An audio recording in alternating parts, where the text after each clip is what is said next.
कोरियामा कम्पनीको पार्टी यति मजाले गरिन्छ।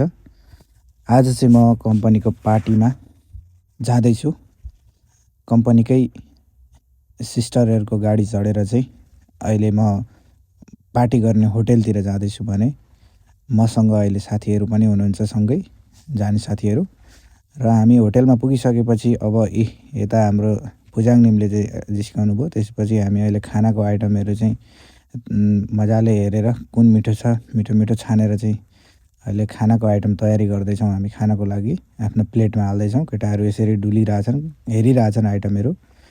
भने म चाहिँ एकदमै जोस जाँगरका साथ चाहिँ आफूलाई खानेकुराहरू चुज गरिराखेको छु। एकदम मिठो मिठो आइटमहरू देखिन्छ यहाँनिर। त्यही भएर चाहिँ अब कुन आइटम खाने भनेर नै यहाँनिर अन्यल बनाउँदो रहेछ धेरै आइटमले। दाइ पनि यहाँ हुनुहुन्छ भने यता अरू भाइहरू पनि खुसी छन्।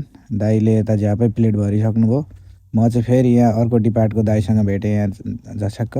यता भाइ पनि हेर्दैछ भने यो आइटम मलाई अत्याधिक मनपर्छ कि जस्तो लागेर मैले हालिरहेको छु। अझै पनि मेरो चाहिँ आइटमहरू पुगिसकेको छैन। दाइले फेरि अब यहाँ हेरौँ जराप पल्ल सामुद्रिक एउटा चाहिँ खानुभयो। अब हाम्रो साजाङ निम चाहिँ हेर्नुहोस् ल, मेरै चस्मा लगाएर चाहिँ फोटो खिच्न आग्रह गर्नुभयो। त्यसपछि मलाई चाहिँ एउटा यस्तो लटरी पर्यो कि साथीभाइहरू यहाँनिर है 70 जना बराबरमा चाहिँ एउटा चिट्ठा कार्यक्रम गराएको थियो। त्यसमा चाहिँ मेरो नाम पर्यो। यसमा एकदम खुसी भएर चाहिँ आफू खुसी व्यक्त गर्दै गरेको अवस्था थियो यो।